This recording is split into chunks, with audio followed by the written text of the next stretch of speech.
still on to the discussion segment today on AM Sports. Now, joining us it's Nigerian Basketball League champions. Of course, they went to represent Nigeria at the last edition of the Basketball Africa League. They call them the MarkTown Flyers. Less than 2 years of their forming, less than 2 years, they joined the Nigerian Basketball League. They were able to beat Rivers Hoopers. Nobody saw that one coming. They ended up becoming the Nigerian Basketball League champions, went to represent the country at the Basketball Africa League. And joining us in the studio is the club owner and chairman, of course, the founder of the club, Akerannan, Manasseh. Thank you for being the guest today on AM Sports. Absolutely fantastic. I mean, it was an historic performance for your side, qualifying to represent Nigeria at the Basketball African League. First of all, it's difficult. I keep telling people, you can't go to Port Harcourt and beat Rivers Hoopers. When Rivers Hoopers are hosting the Nigerian Basketball League finals, the Super 4 finals, MarkTown Flyers, a new club, surprised everybody, beat Rivers Hoopers to get the ticket to represent Nigeria at the Basketball African League. Basketball stakeholders are watching, still cannot imagine how you did that. First of all, how did you beat Rivers Hoopers? How did you become champions? Just less than 2 years. Of course, you used to be called Lagos Legends, but now MarkTown Flyers. Just take us through the experience of becoming champions.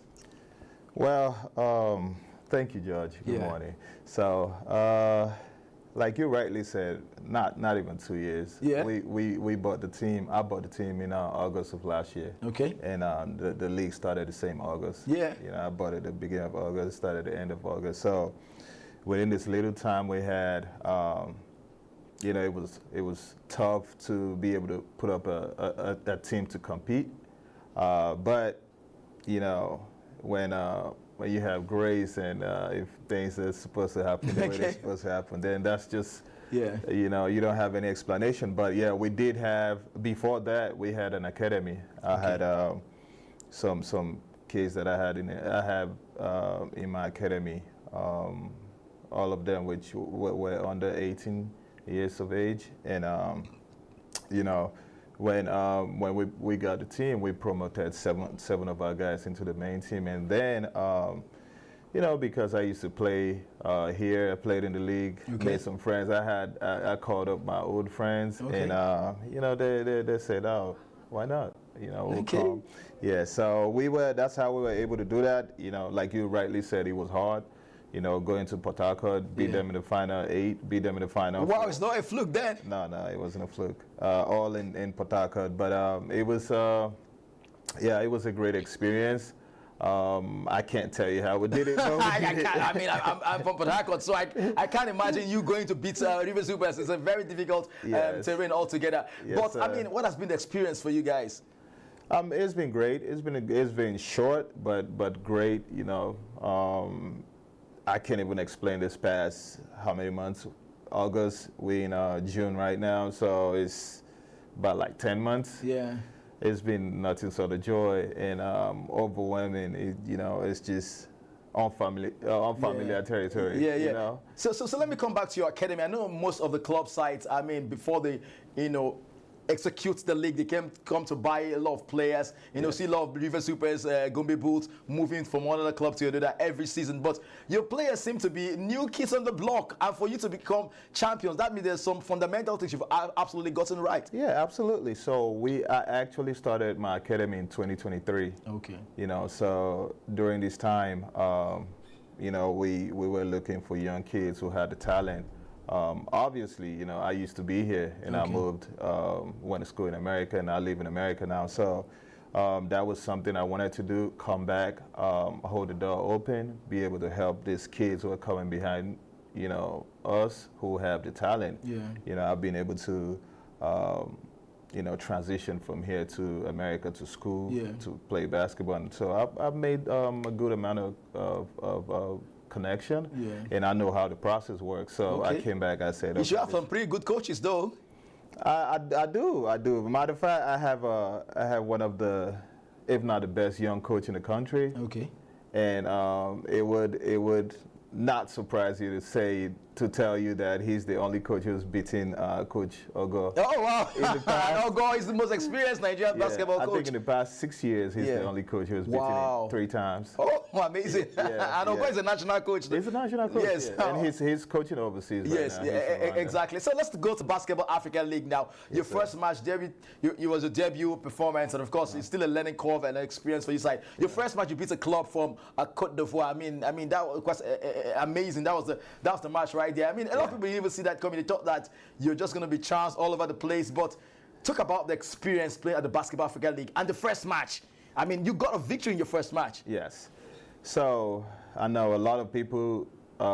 There's a lot of speculations, a lot of talking down on the team, and nobody give us a chance. Yeah. But I'm here to tell you that if everything worked out how we wanted it to work out, we would have gone farther than we did. Wow. Okay.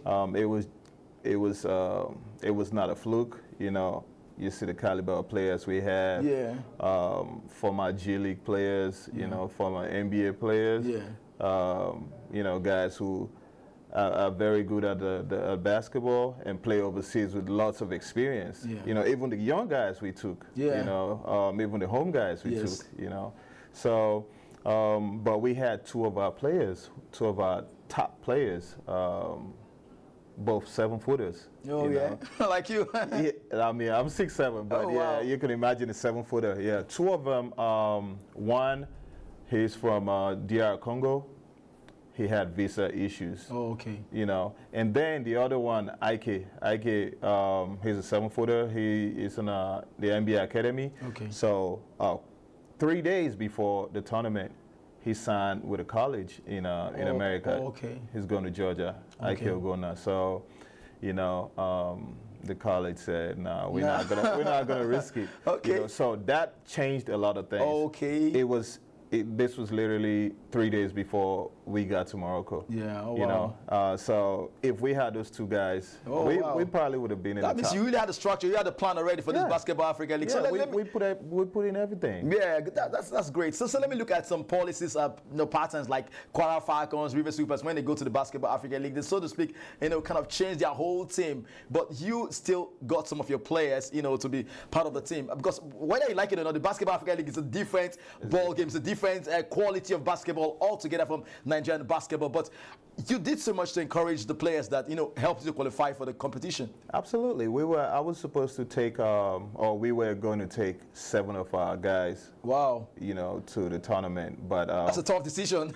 It was tough, but unfortunately, 2 of them had some issues, so they couldn't make it. So, but we took 5 of the guys. And these 5 guys is guys that we believed in. Wow. Homegrown talents. Homegrown, yeah. Wow. And we believe. As a matter of fact, 2 of them, Thomas is only 16 years old. Amazing. Yeah, he graduated from our academy. Wow. Okay. And then you have Patrick, who won the basketball, the MVP of the league, the Nigerian league. Okay. He's only 19. Wow. So. But the talent is great there. future. Yes. So that's what we do. Identify these young talents, give them a platform, and then just push the needles where we need to push them, and what comes out of that comes out of that. Okay, so now as the debut champion, of course, representing Nigeria at the Basketball Africa League, now let's talk about the holistic, basketball development in Nigeria. How can we get our club sides to compete at that level? When the Al Ahlis of this world, Zamalek, clubs from Morocco, clubs from Egypt, from Libya, Sudan, it's always difficult when Nigerian club sides compete. But Basketball Africa League has created an opportunity to give funds to the clubs, to the champions of these countries that compete. So with this fund, with the structure, how can Nigerian club side really do well? But I know River Supers have gotten to, I think, the semi-finals before. They came third. They came third, yes. River Supers, yes, exactly. So now, as you are planning for the long term, this is your first experience now, using your club as a case study. How can you, from the experience from this competition, build for the future? I mean, it's what, even before we got to this position, that's what we've been doing, building the next generation. Okay. That's where it is, the grassroots is where it is. You see, I just told you about Thomas. Thomas, 2 years ago, he was is it 2 years ago? Yeah, before we met Thomas, he was playing. He used to go play at Gilali here in Abuja. Okay, yeah. You know, barefooted and all of that Oh, stuff. wow, okay. But we identified that he's one of the kids that, put in the right situation, he will blossom. So we brought him on board, and that's what we do across the nation. Okay. We're looking for guys who we believe have the talent, and then we support. We put them in a position to maximize their talent. Just try to refine that and see what we could do with it, or what they could do with it. Okay. So yeah, the grassroots is really where we are attacking. Yeah. To make sure that the next generation, and maybe 2-3 years from now, we don't have to go outside to go get anybody to come. Okay. To come reinforce the team. We have all the homegrown talents. Yeah. Young, vibrant, talented. Athletic and all of that. So, I said the from our experience, and also what BL is doing that is very good is they encourage the participation of the for teams to bring in young players. It's a rule you have to bring. You have a percentage? Yeah. You have to bring 2 young players under 22, I think. Okay. And then they send you one other young player, which is probably under 18. Yeah. So just talk about the importance of the league so far. Yeah. Why do you think Africa basketball had to create the ball? Just like we have CAF Champions League in football, the best African club side coming to compete. Now we have the Basketball Africa League. But it took some time before it was actually fun. But it's been a fantastic idea. Yeah. It's been great. As a matter of fact, that is the highest level of basketball on the continent now. Or club sides. We have NBA players, former NBA players, the G League players, the professionals in Europe. They're trying to come into the. I remember when we were preparing, our players who I never thought would look at Africa. They were reaching out. I was going to say that. Some NBA scouts possibly come there to see. Absolutely. Good. Yeah. Absolutely. So. The league is it's a great league. It's developing. It's growing. Okay. They're trying to go into a franchise model. Okay. Where it's going to be like the NBA. Okay. You have the teams out of these countries. Now, but I still don't know how they want to do it with the club sides. Still qualification and all of that stuff, but I know they're trying to they're selling out franchises now. Okay. So like a group or me and you or anybody could come from Nigeria and say, hey, I want a franchise. Okay. And they had a price there, it's $50 million. Okay. So you go pay that money. So let us go to the experience MarkTown Flyers gained from taking part in the Basketball Africa League. Now, back to the Nigerian, the domestic front, when the league started. Your side is the undefeated side at the first phase of the Basketball League. So how much of that international exposure, experience, your players, playing with some of the best African players in the world, coming back to Nigeria, the first phase of the Nigerian Basketball League, the men's league, you still dominated, still show that you have what it takes to defend the title. I'm wondering what's going through Rivers Hooper's mind now, the Kwara Falcons, and of course, Olumide's club. I've forgotten the Hoops and Reed. I think these are the clubs they're looking at you guys like, these are new kids on the block. Yeah, it's the work we've put in and the experience is very evident. Like you rightly said, we're the only team that's yet to lose a game, in the whole nation. Yeah. In the first phase of the league. We've played 8-1-8. So amazing. Yeah, we've carried over, and also it's interesting to know that we lost, about like 70% of our team. We sold the players. Not so. Not so. But it's what we do is we want everybody to be happy wherever you go. To go to the next level. Yes, the main our main aim of doing this is not to hold people, and we want people to graduate. You played here this year. If somebody feels like, oh, you play at this level, your game is here, and they want to give you the top money, we're not going to stop you. So I have a bunch of new guys, young guys as well. So you know, it's just a testament to our structure Yeah. and, you know, what the experience and, you know, how we do things here. So hopefully, if you can win the Nigerian Basketball League now, I wonder what Rivers Hoopers will be thinking. And Hoopson Reed, if you could win the Nigerian Basketball League yet again, what would you be doing differently if you qualify to represent Nigeria at the Basketball African League? Taking cognizance to the experience you've gained for your debut performance at the Basketball African League. I mean, you or just buy all the best players if you have the money. I mean, it's not even about that. It's not about money. It's about the structure. Okay, yeah. You know, the structure is there. And then you have to find the right fit for the team. Yeah. You know, you can't just say, hey, because this player is a good player, I'm gonna go get this player. No, it has to fit in the team chemistry, structure, chemistry, and all of that stuff. So, like we have a lot of experience from that. Okay. You know, all I'm gonna say is, we win again, it'll be a difference. We're coming back with a medal. It looks like you're really confident this time around. Yeah, we'll come back. We'll be a top 3 team in the continent. Yeah, I was going to ask you this. MarkTown Flyers, how did you come about the name? It sounds a little bit unique for Nigerian basketball club sites. Yeah, so I was born and raised in Makodi. Okay, yeah. So, and we call Makodi MarkTown. Yeah. Okay. So when I was putting this together, more than anything, I wanted to pay homage to the town that you know I learned everything that you know that gave me everything that I have. I played basketball in Makodi. I grew up in Makodi. My first trip out of Benue was basketball. Okay. You know, we went to Benin for Milo, you know, years back. So it means a lot to me. And a few years ago, every team you went to in Nigeria, you find a Benue, True. Yeah, a Benue born athlete, male and female, basketball to be precise. So we don't have a lot of courts, but we have the Aparaku Stadium, the legendary Aparaku Stadium. True.